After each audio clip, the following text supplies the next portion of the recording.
지난주에 새벽 예배 때 예수님의 십자가 죽으심을 묵상했었습니다. 새벽 시간대마다 예수님께서 십자가에 달리시는 모습을 묵상하면서 우리가 많은 은혜를 받았는데, 여러분 한번 보세요.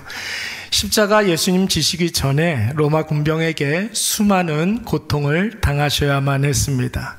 그리고 예수님 십자가에 못 박히신 이후에도 수많은 사람들에게 모욕과 수치를 당하시지 않았습니까? 지나가는 사람들이 조롱을 하고, 로마 군병들이 옷을 벗기고 조롱을 하고 수치를 주었습니다. 종교 지도자들이 예수님을 놀리고 망신을 주고, 뿐만 아니라 양옆에 똑같이 못 박힌 강도들도 예수님을 욕했습니다. 여러분 보세요. 복음서에 나타난 예수님이라고 한다면 전지전능하신 하나님 아니십니까? 못하실 일이 없잖아요. 예수님 십자가에 못 박혀 있으실 때에 많은 사람들이 조롱하고 수치를 주고 망신을 줄 때, 만약에 예수님께서 참지 못했으면 어떻게 했겠습니까? 예수님 십자가에서 내려오실 수 있지 않았겠습니까? 예수님 정도 되면은 십자가에서 내려오셔서, 그래 내려왔다 어쩔래, 계속해봐 이러면서 로마 군병들을 징계하시고 놀리는 사람들에게 벌을 주시고, 여러분 예수님 그럴 수 있었을까요? 없었을까요? 충분히 그럴 수 있었겠죠. 그런데 예수님 그렇게 하시지 아니하시고 그 십자가에 못 박히신 채로 그대로 있으셨습니다. 여러분, 왜 예수님이 십자가에서 아무것도 하지 아니하시고 십자가의 고통을 그대로 감내하셨을까요?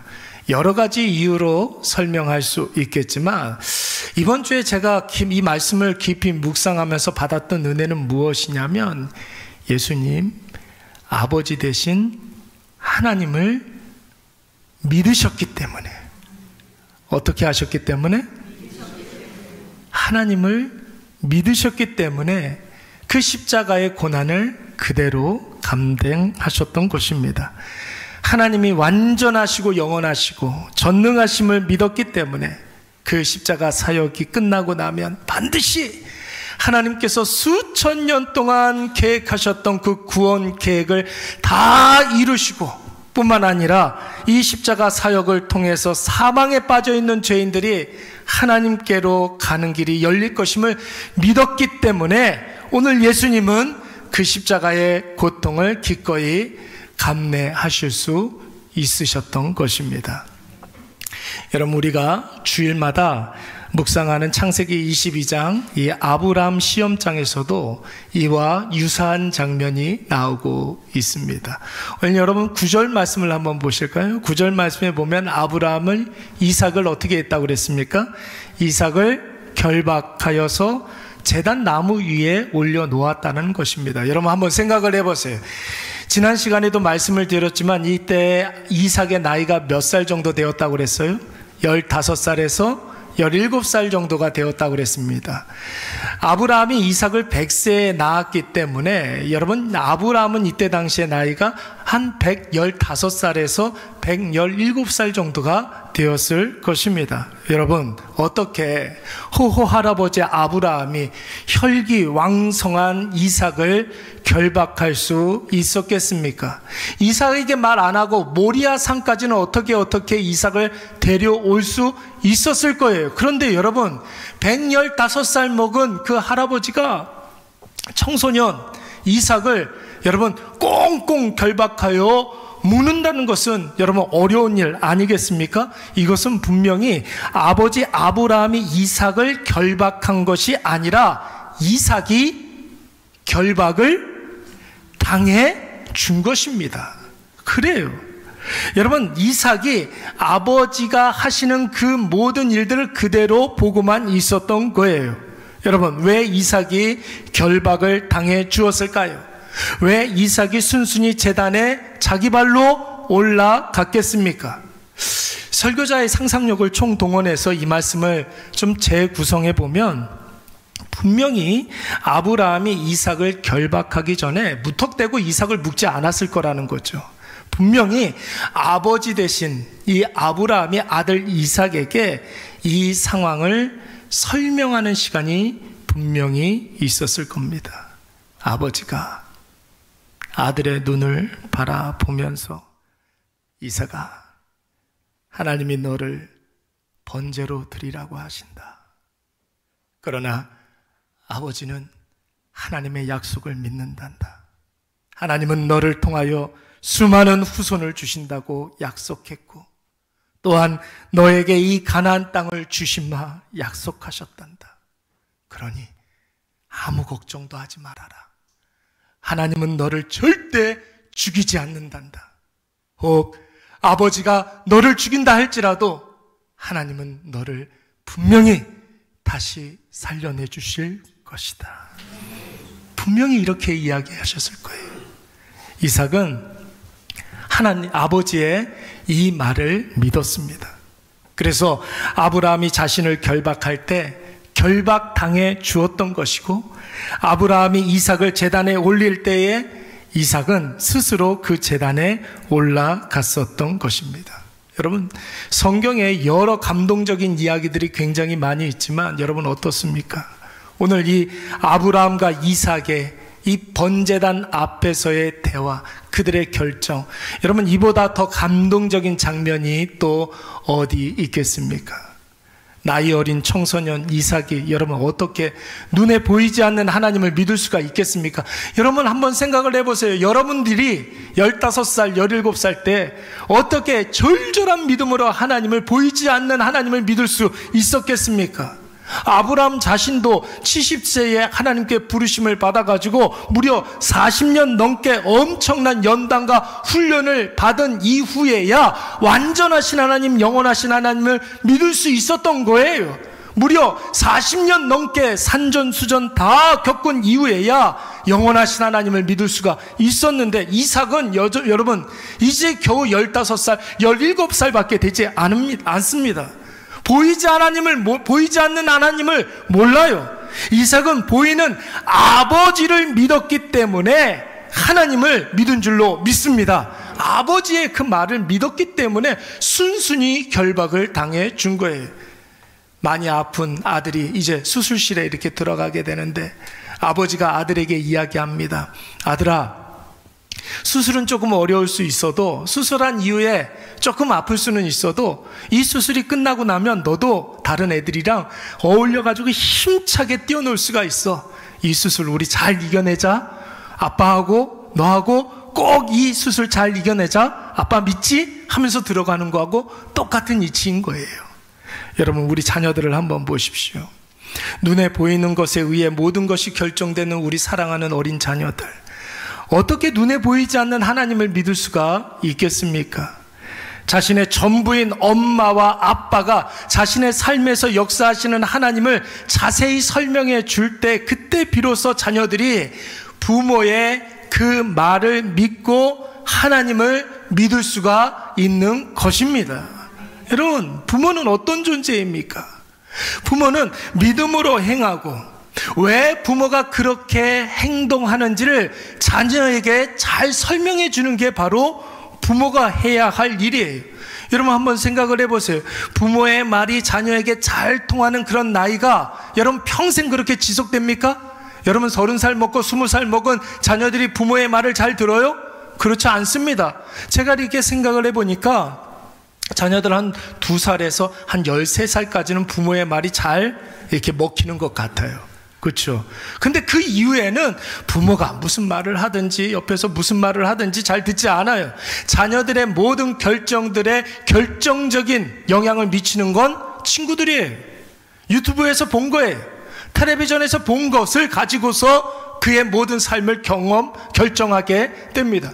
그러니까 여러분, 부모에게 주어진 시간은 이제 10년밖에 없는 거예요. 그 10년 동안에 부모가 믿음으로 행동하고, 그렇게 행동한 이유를 해석해주고 설명해주는 것, 그것이 바로 부모가 해야 할 일인 줄로 믿습니다.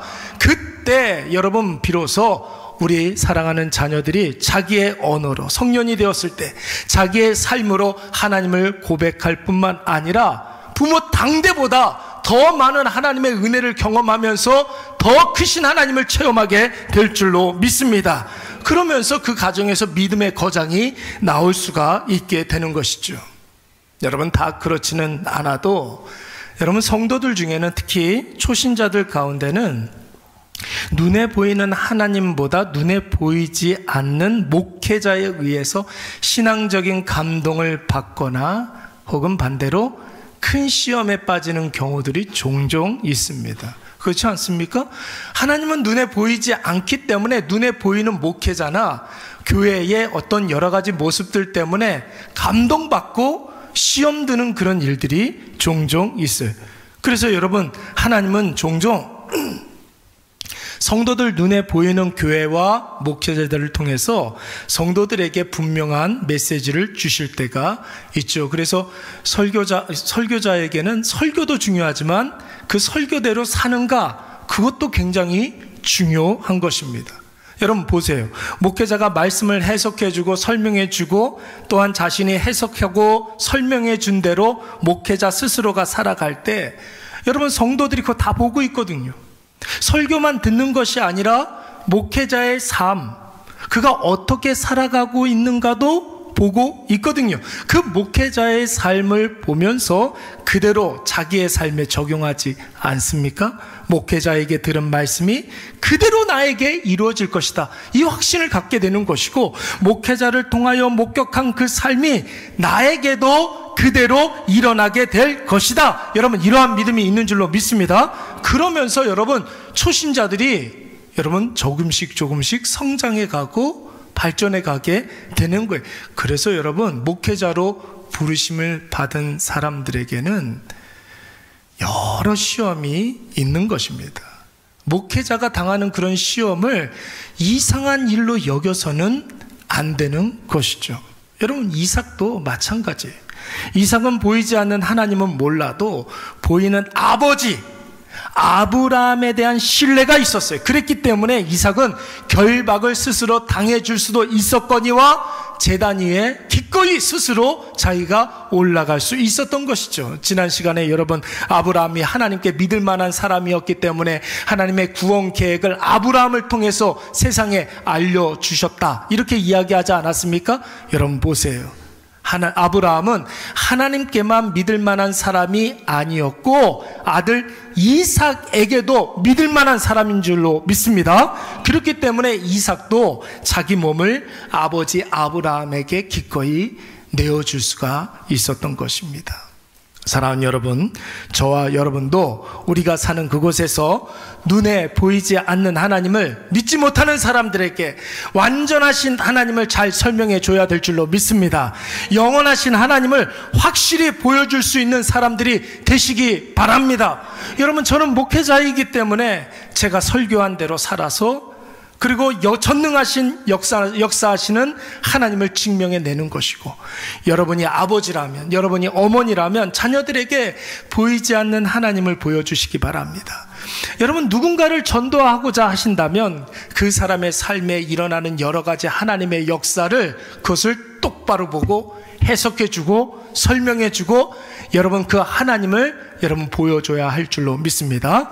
하나님이 믿을 만한 사람도 믿을 만한 사람이 된다라는 것을 여러분 꼭 기억하시기 바랍니다. 그렇다면 여러분, 하나님이 믿을 만한 사람은 어떤 사람일까요? 여러분, 불신자가 믿을 만한 사람은 또 어떤 사람입니까?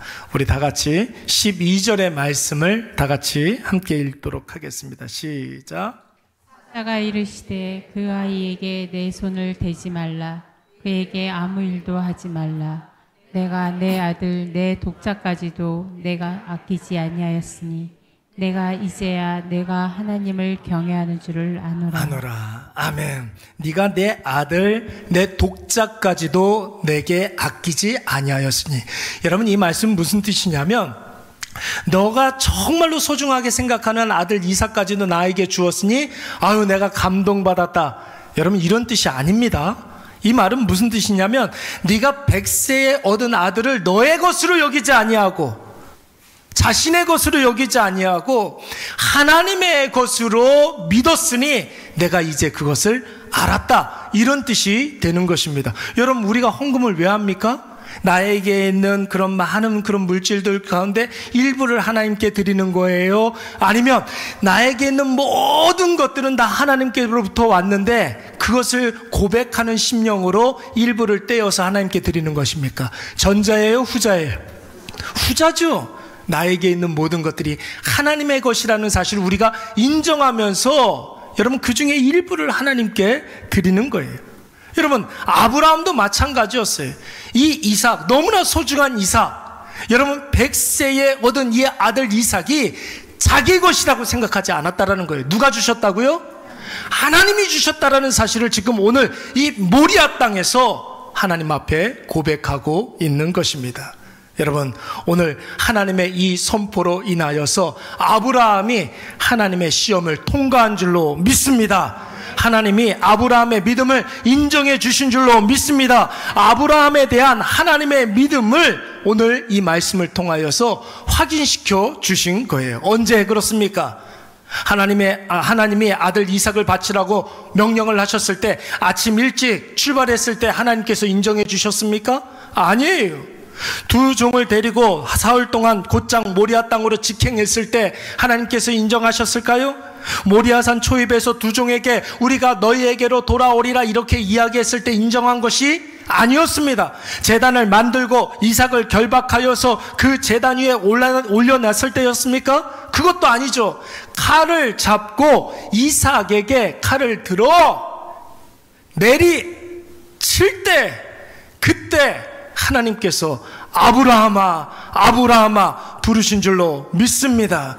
손을 내밀어 칼을 잡고 그 아들을 잡으려 하니 칼을 들어서 이삭을 찌르기 바로 직전에 일보 직전에 하나님께서 아브라함을 부르신 거예요. 사랑하는 여러분, 믿음이 무엇입니까? 여러분 믿음이 무엇이라고 생각하십니까? 믿음은 끝까지 가는 것인 줄로 믿습니다. 끝까지 가는 거예요. 믿음은 처음부터 끝까지 변치 않는 마음을 가지고 있을 때 하나님께서 그 믿음을 인정하시는 것입니다. 이런 많은 분들이 예수님을 믿는다고 하면서 하나님을 믿는다고 하면서 내 믿음의 한계를 이렇게 정해놓는 분들이 있어요. 나는 여기까지만 할 수 있어 하면서 선을 이렇게 그어놓고 여기는 넘어가지 않으려고 하는 분들이 많이 있어요. 믿는데도 한계가 있지 이렇게 이야기하면서 믿음도 중요하지만 그래도 생업에 지장은 줘서는 안 되잖아. 그렇게까지는 나도 힘들어.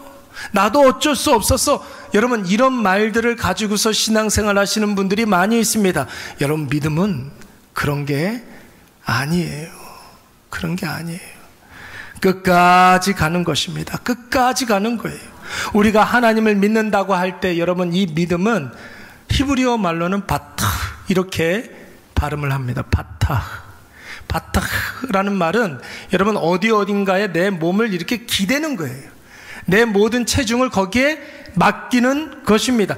내가 하나님을 믿는다라는 것은 하나님께 내 모든 삶의 무게를 다 맡기는 것이 넘어지지 않는다는 확신을 가지고 내 몸을 맡기는 것이죠. 혹시 넘어질지라도 다치지 않는다는 확신을 가지고 자기 몸을 던지는 것입니다. 불이 났다고 한번 생각을 해보세요. 건물에서 6층에 나는 있습니다. 소방대원들이 저 밑에 이렇게 뭡니까 매트를 이렇게 깔아놨어요. 뛰어내리세요 그래요. 여러분 뛰어내리겠습니까? 안 뛰어내리겠습니까? 뛰어내리겠습니까? 안 뛰어내리겠습니까? 그거 괜찮은 겁니까? 물어봐요. 그거 KS 인증을 받았습니까? 그래요? 제가 다른 데 착지하면 어떻게 됩니까? 그래요? 자기 온몸을 던지는 거죠. 던져도 죽지 않는다는 뭘 가지고? 믿음을 가지고 던져도 내가 몸을 던져도 다치지 않는다는 믿음을 가지고 자기를 모든 것들을 걸고 거기에 던지는 거예요. 이게 믿음이에요. 이게 여러분 믿음은 끝까지 가는 거예요. 하나님은 바로 그것을 보시는 줄로 믿습니다. 우리 다 같이 이사야서 26장 3절 말씀을 한번 읽어보도록 하겠습니다. 주께서, 우리 다 같이 시작. 주께서 심지가 견고한 자를 평강하고 평강하도록 지키시리니 이는 그가 주를 신뢰함이니이다. 아멘. 여러분, 하나님께 자기 자신을 맡기는데 넘어지기 일보 직전까지 자기 자신을 던지는 거라고 그랬어요. 땅바닥에 닿기 직전까지 자기 자신을 기대는 것입니다. 여러분, 그 사람에게 어떤 복이 있다고 그랬습니까? 하나님의 평강이 임하게 되는 줄로 믿습니다. 여러분, 아브라함을 한번 보세요. 너의 아들 독자 100세에 얻은 아들을 나에게 번지라, 나에게 번제로 바치라, 그렇게 이야기했었을 때 여러분, 아브라함은 절대로 주저하지 않았어요. 마음에 평강이 있었습니다. 그러니까 여러분, 아침에 일찍 갈 수 있었던 것이고 두 종에게 우리가 너희에게로 돌아오리라, 이렇게 이야기할 수가 있었던 것입니다. 아들 이삭을 번제로 바치는 것 때문에 두려워하지 않았어요. 그것 때문에 주저하지 않았습니다. 이삭도 마찬가지였습니다. 이 일이 끝나고 나면 더 놀라운 복락이 있을 것이다라는 확신이 있었던 것으로 믿습니다. 저도 마찬가지예요. 삶에 여러 가지 문제들이 있고 힘듦이 있지만 한 번도 하나님께서 내 마음속에 불안함을 준 적이 없어요. 두려움을 준 적이 없어요. 내게 강같은 평화가 날마다 우리의 심령 가운데 막 그렇게 강같이 흐르고 있는 거예요. 여러분, 이것을 믿으시기 바랍니다. 우리는 어떻습니까? 하나님을 믿는다고 하면서 혹 마음에 불안이 있고 염려가 있고 두려워하는 이유가 무엇입니까? 믿음에 내가 이렇게 그어놓은 선이 있기 때문에 그런 거예요. 내가 정해놓은 그 믿음의 선, 헌신의 선, 그 믿음 행함의 선이 있기 때문에 그런 거예요. 이것을 심지가 견고하지 않은 믿음이라고 이야기합니다. 그러니까 여러분, 심지가 견고하지 않으니까 초조가 있고 불안이 있을 수밖에 없잖아요. 옛날에 제가 그거 있잖아요. 요즘 파는 그 향기 나는 초, 양키 캔들이라고 있어요. 비싼 거. 예. 그렇게 샀는데, 그거 있는데, 그걸 제가 큰맘 먹고 하나 샀는데, 심지가 이렇게 촛불처럼 돼 있는 거거든요. 초처럼 이렇게 타면서 향기가 이렇게 나는 건데, 심지가 끝까지 들어가 있지가 않더라고요. 불량품이었어요. 여러분, 그 심지가 끝까지 가 있지 않으니까 여러분, 이 양키 캔들은 비싼 돈을 주고 샀는데 무용지물이 되더라고요. 어떻게 쓰든지 한번 써보려고 심지를 거기 구역구역 파가지고 막 놓고 다시 붙여봤는데 안 돼요. 안 돼. 심지가 견고하지 않으면 불량품인 거예요. 우리의 믿음이 견고할 때, 하나님 앞에 내 모든 것들을 맡길 때 하나님께서 우리에게 마음속에 평강의 평강을 더해 주실 줄로 믿습니다. 그렇지 않아요?